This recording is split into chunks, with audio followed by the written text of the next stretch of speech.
Bonjour à toutes et à tous. Merci d'être ici pour cette table ronde inaugurale du salon Eurobois. Alors, nous avons un beau panel aujourd'hui pour discuter ensemble. Alors, je vais commencer par les hommes. Désolé, mesdames, je ne suis pas très galant, mais monsieur Jérôme Carraz, merci d'être avec nous. Vous êtes responsable de l'Institut de la Charpente et de la Construction Bois. Vous êtes compagnon passant charpentier du devoir.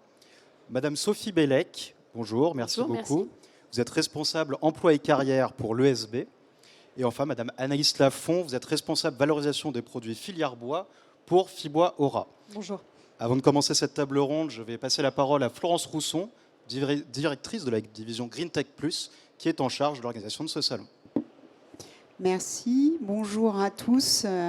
Tout d'abord, je tiens à vous remercier pour votre présence et vous souhaiter au nom de GL Evans la bienvenue sur cette nouvelle édition du Salon Eurobois. Durant ces 4 prochains jours, nous allons accueillir un nombre record d'exposants et marques, plus de 500 entreprises, dont plus d'un tiers d'internationaux et un quart qui viennent exposer pour la première fois. Durant ces 4 jours, scieurs, menuisiers, ébénistes, charpentiers, agenceurs, décorateurs, fabricants de meubles, de salles de bain et de cuisine vont se rencontrer, échanger, découvrir les nouvelles tendances et les nouvelles innovations. Seuls les salons tels qu'Eurobois permettent cette dynamique et cette effervescence nécessaires pour avancer et continuer à innover.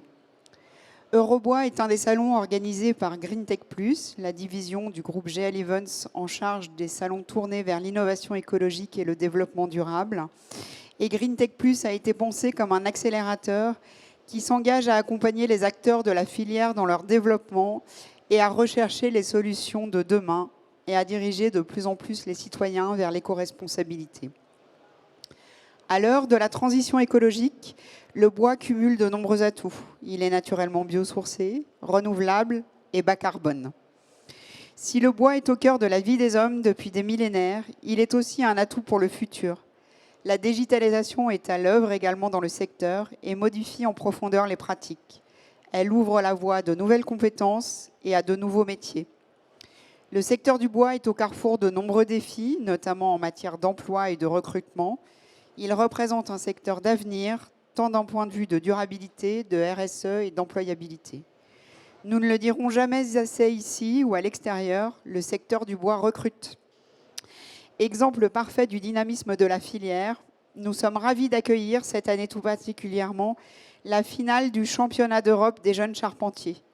Je félicite tous les participants pour la qualité de leur réalisation et de leur présence. Nous voulons faire d'Eurobois un lieu privilégié pour préparer l'avenir et favoriser l'émergence des nouvelles compétences. Merci à tous pour votre présence. Je vous souhaite un excellent salon et de belles rencontres. Merci beaucoup. Alors, nous allons commencer par quelques questions pour vous, monsieur Carraz. Nous avons beaucoup d'exposants, beaucoup de visiteurs ici, nous l'avons dit. Beaucoup d'invités également, et des invités un peu imposants au bout du hall 5, des maquettes de Notre-Dame. Est-ce que vous pouvez nous dire quelques mots sur ces maquettes, s'il vous plaît? Oui, bonjour, tout à fait.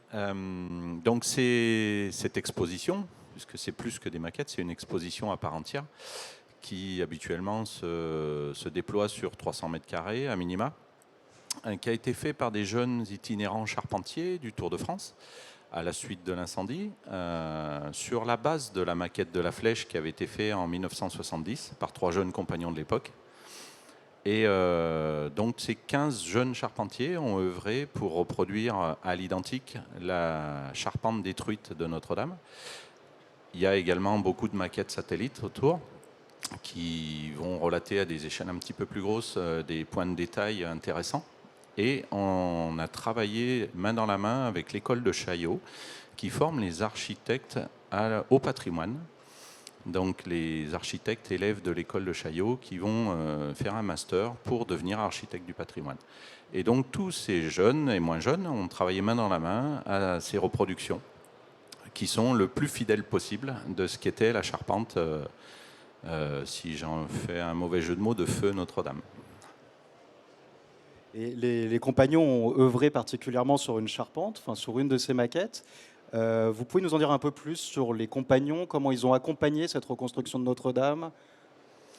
Alors, On a voulu montrer que les savoir-faire étaient toujours bien présents et transmis de ce qui faisait cette charpente. Donc, on a vraiment œuvré à ça, à montrer les savoir-faire, à montrer que la transmission se faisait toujours. Les compagnons, nous, Association ouvrière des compagnons du devoir, aujourd'hui, c'est 10 000 apprenants par an sur 35 métiers. Il n'y a pas que des métiers du bâtiment, il n'y a pas que des charpentiers, des menuisiers. Il y a aussi d'autres filières, comme les filières des matériaux souples, les métiers du goût et les métiers de l'industrie également. Voilà, on s'emploie à former des jeunes du mieux qu'on peut. On les pousse à aller le plus loin possible, à ce qui vraiment... à créer une émulation, de manière à ce qu'ils aillent le plus loin possible dans leur carrière et qu'ils s'épanouissent dans leur travail. Alors, en parlant d'émulation, juste à côté, pour ceux qui auront l'occasion d'aller voir cette exposition sur les maquettes de Notre-Dame, vous verrez également des jeunes très affairés qui sont les participants au concours des jeunes charpentiers. Vous pouvez nous en dire quelques mots sur ces jeunes ? Oui, tout à fait. Donc, ce concours, c'est la 15e édition. Donc, il a une trentaine d'années d'existence. Cette année, il y a 6 nations qui s'affrontent. 3 jeunes par équipe, 3 jeunes charpentiers. Alors, quand on dit jeunes charpentiers, on pense souvent jeunes qui sortent du chantier et des ateliers, oui, mais pas que, parce qu'à leur niveau, c'est des athlètes à part entière et ils s'entraînent depuis 18 mois. À ça, ils vont faire une pièce en 22 heures où j'aurai certainement beaucoup de mal à la sortir en 40 heures. Ils suivent un cursus en parallèle de leur Tour de France pour s'entraîner, pour suivre les entraînements. Souvent, c'est des jeunes qui sont aussi engagés sur les WorldSkills ou les EuroSkills en parallèle. Voilà, c'est vraiment l'excellence à part entière et ces jeunes, c'est la pointe de la flèche, quoi. Félicitations à eux et remise des médailles le vendredi, c'est ça ? Vendredi 11h. Très bien. Et donc ces jeunes, alors à quoi ils peuvent s'attendre après ce concours, après Eurobois, pour leur perspective d'avenir ? Ah ben, c'est des jeunes, ils n'auront pas de problème d'employabilité, hein, j'en suis sûr. Et c'est pas, comme on pourrait dire encore de nos jours, des bêtes à concours, comme ça s'est vu avec les pays asiatiques, qui eux n'ont pas le même état, enfin ils y vont pas dans le même état d'esprit que nous. Nous, on est vraiment des jeunes qui sont opérationnels aussi bien en entreprise que sur ce concours. Ils s'entraînent pour ce concours, mais ils savent que c'est une durée limitée. Il faut avoir moins de 23 ans pour participer. C'est des jeunes, très jeunes même. Et à terme, c'est des salariés d'entreprise à part entière et ils ont des responsabilités en entreprise également. Vous, en tant que professionnel, pour vous, quels sont les enjeux à venir de la filière bois ? La filière bois et la filière formation bois aussi, c'est de coller aux besoins des entreprises, c'est de coller aux besoins du marché.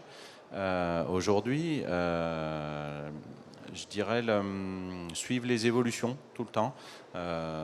Nous, au sein de l'association ouvrière, on a un groupe qui s'appelle le devenir du métier, qui permet d'essayer de voir, faire de la prospective, de la veille sur qu'est-ce que sera le métier de demain, quelles orientations il va prendre, pour recoller toujours au plus juste du besoin des entreprises, du besoin des marchés, et de suivre les évolutions dans le métier, quoi. Très bien, merci beaucoup. Je pense que ça fait une bonne jonction avec notre prochain intervenant. Donc, vous travaillez dans une école. Alors, est-ce que vous pouvez nous exposer un peu la diversité des métiers de cette filière bois, comme vous la voyez, vous, par rapport à votre école ? Et qu'est-ce qu'on peut faire aujourd'hui pour valoriser et pour attirer les talents qui seraient attirés par cette filière ? Alors nous, historiquement, on est une école d'ingénieurs. Donc on forme des ingénieurs, des Bac plus 5. Et on a développé des formations Bac plus 3, Bachelor, Bac plus 2. Donc il y a une diversité très importante à la fois de durée d'études et de typologie de métiers. Si je prends l'école d'ingénieurs, on a plus de 50% de nos élèves qui partent dans la construction, dans le bâtiment, y compris menuiserie industrielle et fourniture pour le bâtiment. Donc là, il y a une diversité entre chantier, bureau d'études très très vaste. Et d'ailleurs, on a eu, pour faire le lien avec Notre-Dame, on a des élèves soit apprentis, soit en stage de fin d'études pour ceux qui sont en filière présentielle, qui ont travaillé sur des projets de fin d'études, par exemple, avec des entreprises qui ont collaboré avec toutes ces entreprises qui ont permis de rebâtir la charpente de Notre-Dame.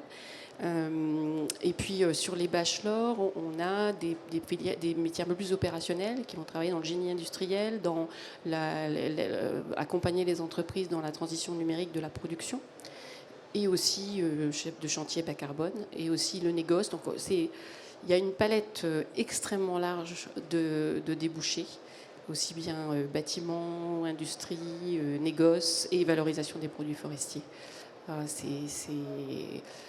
On n'a aucun problème de placement de nos élèves.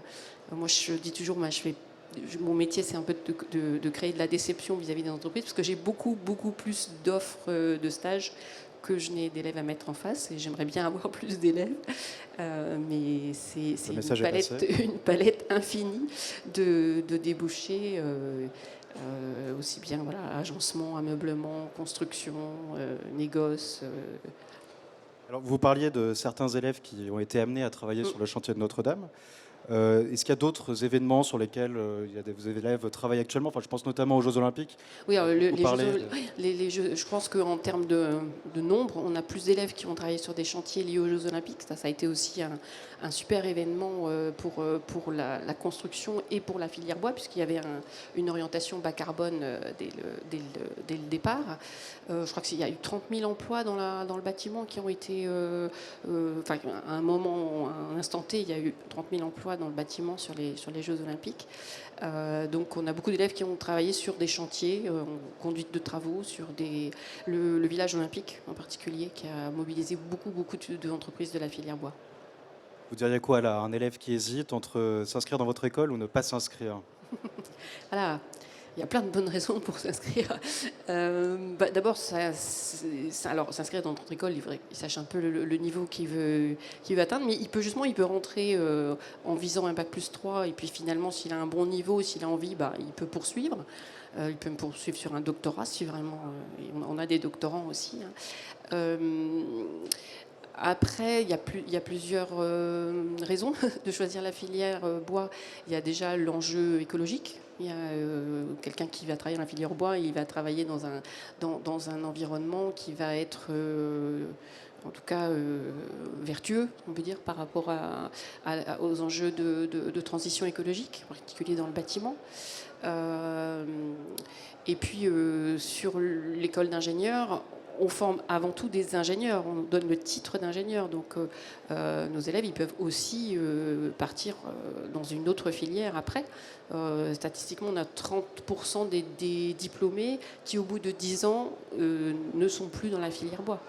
Donc, alors c'est dommage pour la filière bois, mais ça veut dire que notre formation, elle permet d'ouvrir vraiment vers plein d'autres métiers d'ingénierie. Donc il y a énormément d'enjeux et nos formations, elles répondent à ces enjeux-là, en particulier l'enjeu bas carbone. Et vous espérez quoi, vous, en tant que recruteuse d'élèves, pour l'avenir de la filière? Quels freins on pourrait lever éventuellement pour attirer davantage de personnes?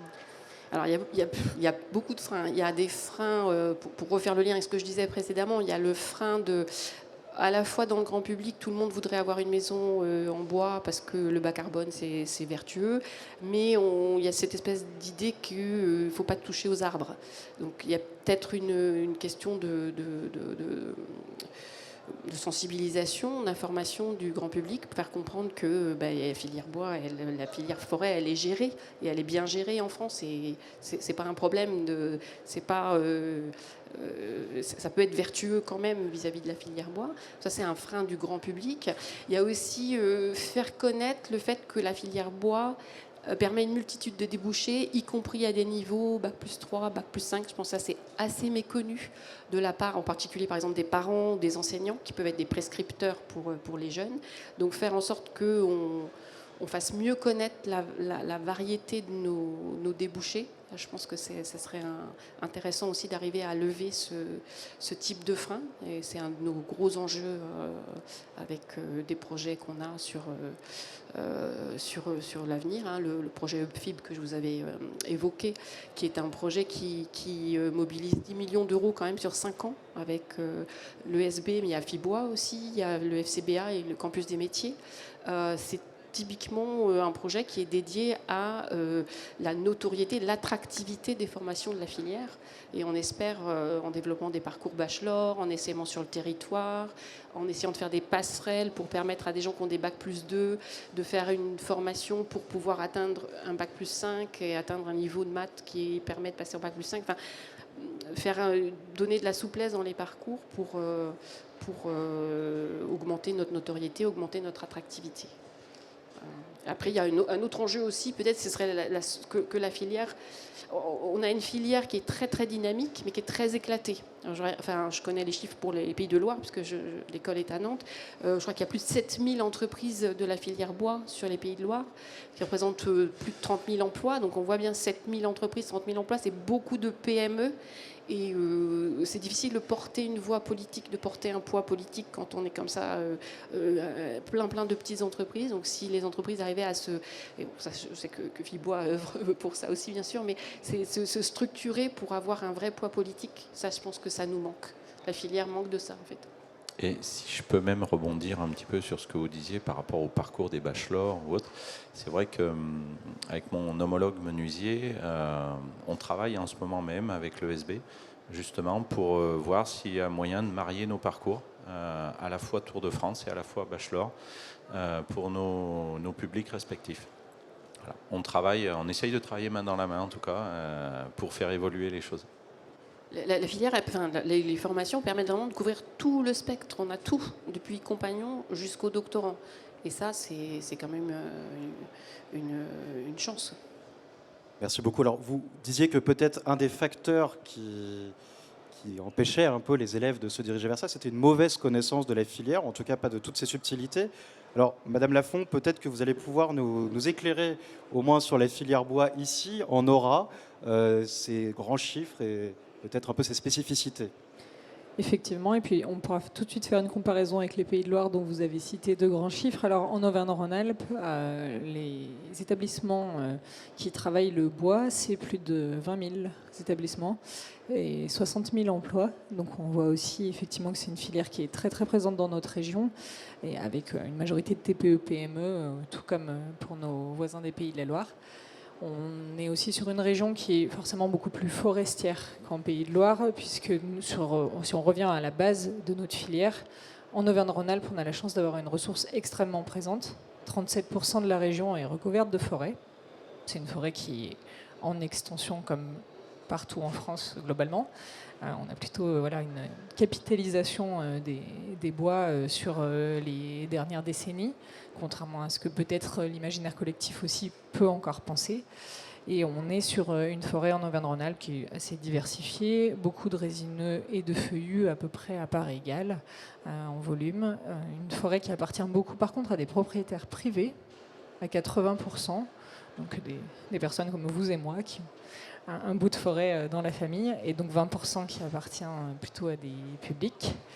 Et donc sur ces 20 000 établissements qui travaillent le bois en Auvergne-Rhône-Alpes, ils utilisent notamment bien sûr cette ressource régionale, puisqu'on est sur une ressource régionale qui est récoltée à plus de 5 millions de mètres cubes par an en Auvergne-Rhône-Alpes, par rapport à un accroissement naturel qui représente plus de 15 millions de mètres cubes. Donc vous voyez qu'on a... C'est pour ça qu'on a une forêt qui continue à grandir, grossir, on va dire.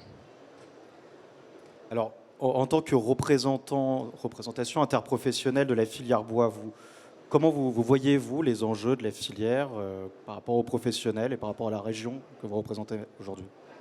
Alors bien sûr, le premier enjeu, il a déjà été cité par mes voisins, l'attractivité des métiers, des formations, faire connaître nos métiers, la diversité des parcours. Nos entreprises recrutent du niveau CAP au niveau ingénieur aujourd'hui. dans tous les secteurs d'activité. Si vous voulez travailler dans l'industrie, si vous voulez travailler effectivement sur chantier, on a aussi la partie bois énergie, fabrication de panneaux, donc plutôt industrielle, qui est aussi une filière avec des débouchés. Donc on a déjà ce gros enjeu d'attractivité des métiers, de les faire connaître. On sait que par méconnaissance ou par des images qui sont peut-être un peu vieillottes sur certains de nos métiers, parfois il y a des freins à aller vers cette filière alors qu'elle offre les beaux parcours qu'on a entendus à l'instant et que heureusement on a beaucoup de jeunes qui s'épanouissent dans nos entreprises et de plus en plus, mais on a énormément de recrutements à venir sur les mois et les années à venir. Sur la région Auvergne-Rhône-Alpes, c'est plusieurs milliers de recrutements par an, la filière forêt-bois.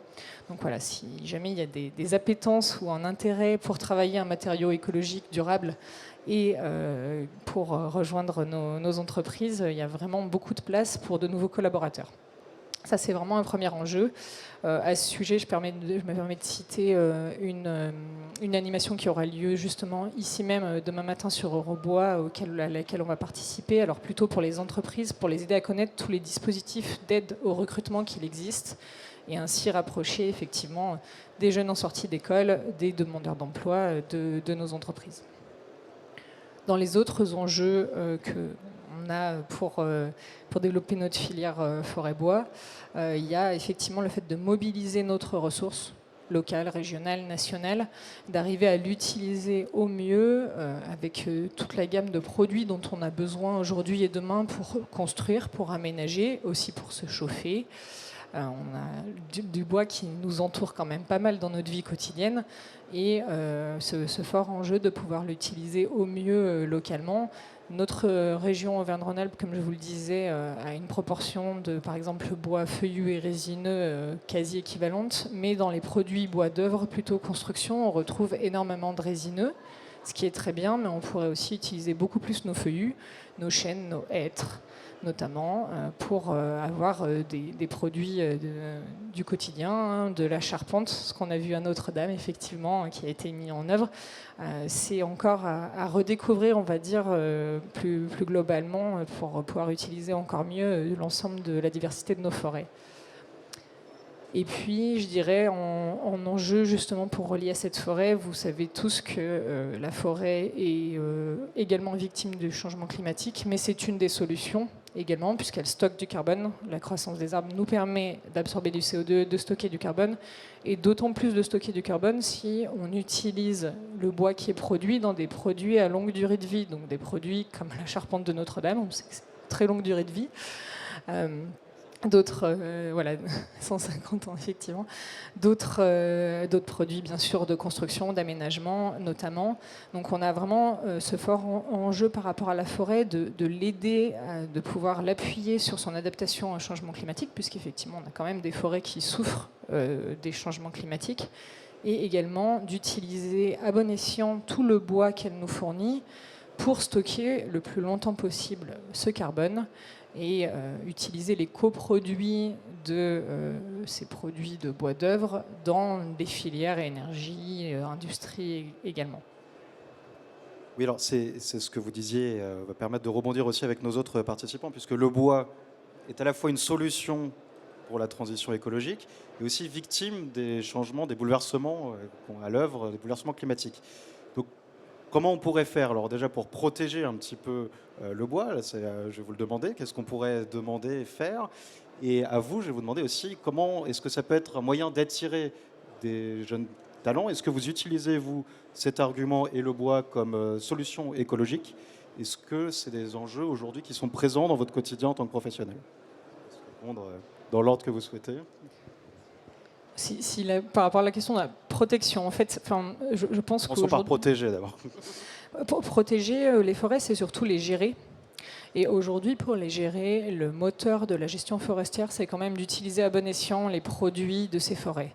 Donc, encore une fois, on est plutôt sur le meilleur usage possible sur l'ensemble de la gamme de produits qu'on peut tirer de chacun de nos arbres, de chacune de nos essences. Donc, d'arriver à valoriser au mieux tout ce qu'on a dans nos forêts. C'est ce qui va nous permettre de gérer nos forêts, c'est ce qui va nous permettre aussi, lorsqu'on a une forêt qui est en crise sanitaire, puisque malheureusement on en a quand même en France, donc en fort dépérissement à cause du changement climatique, de pouvoir aller prélever les bois qui sont en souffrance et l'accompagner sur son renouvellement, repartir sur, par exemple, d'autres essences ou des essences plus méridionales qui s'adapteront mieux au nouveau climat.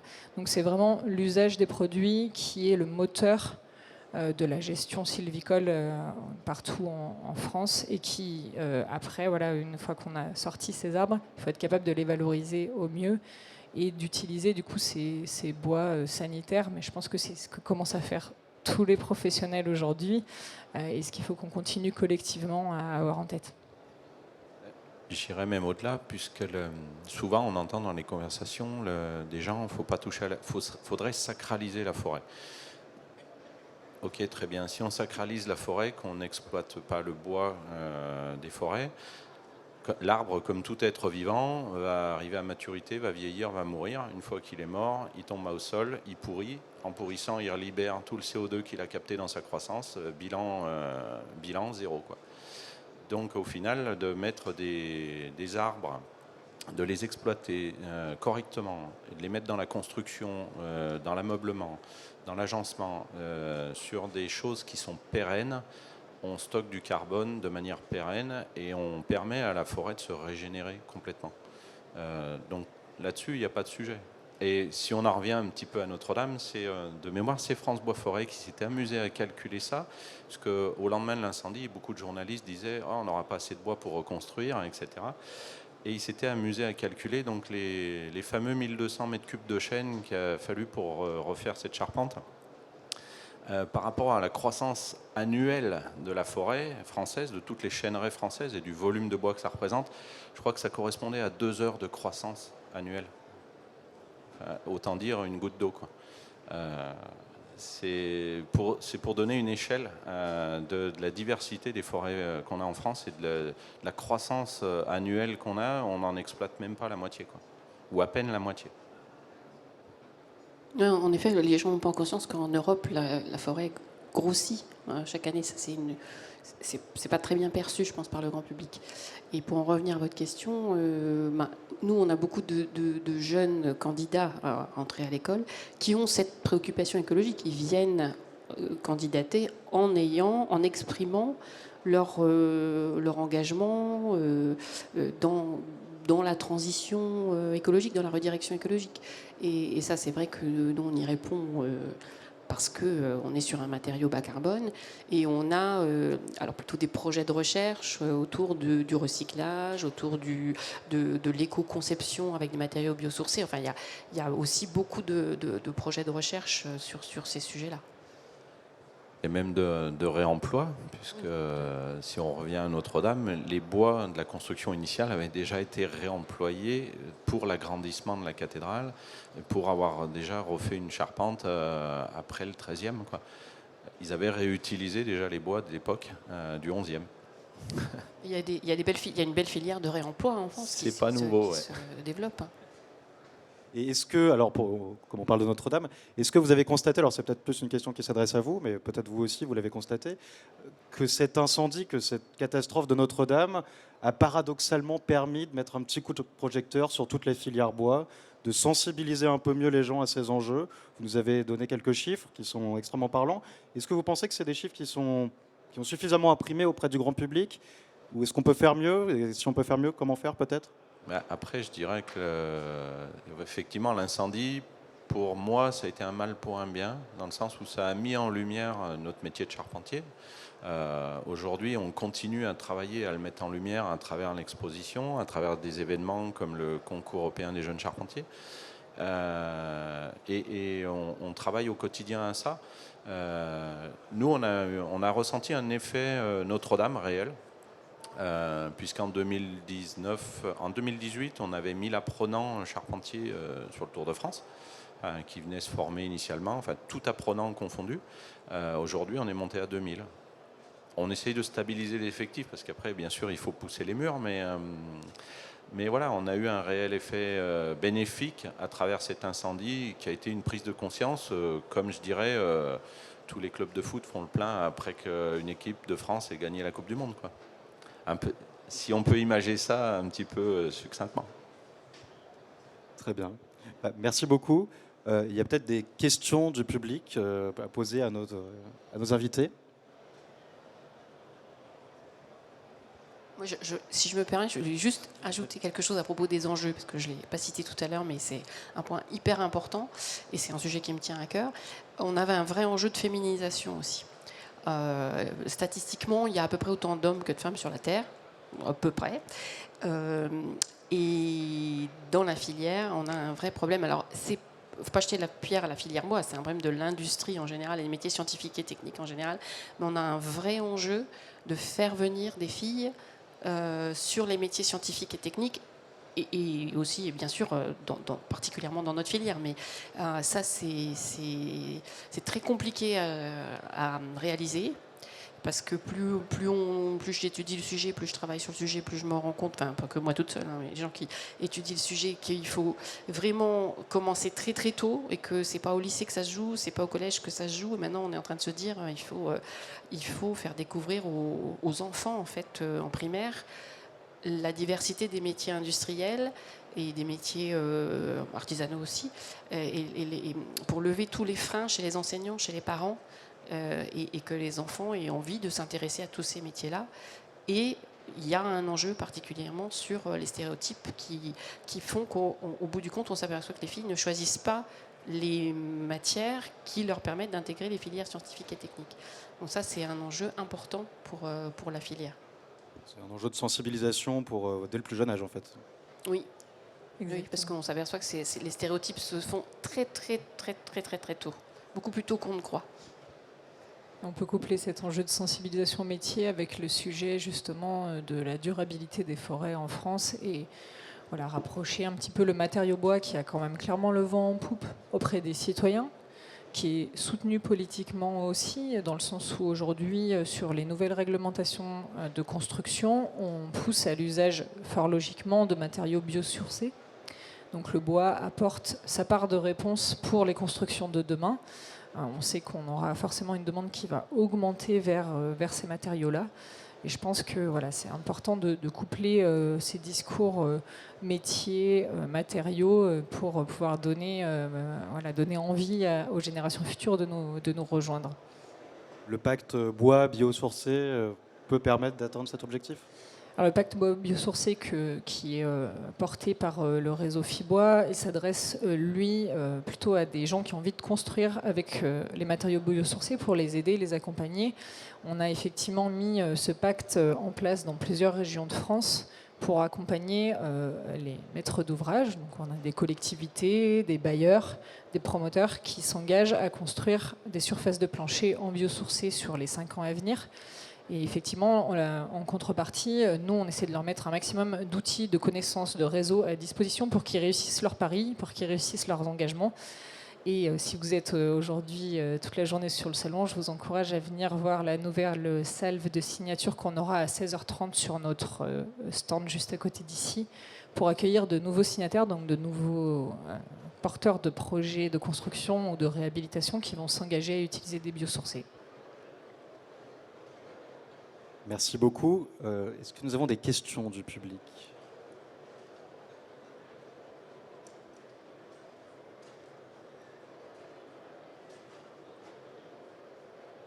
Très bien. Nous vous remercions. Merci beaucoup pour votre participation, pour vos éclairages sur ce sujet. Merci à vous. Et on se retrouve sur le salon. Merci à vous.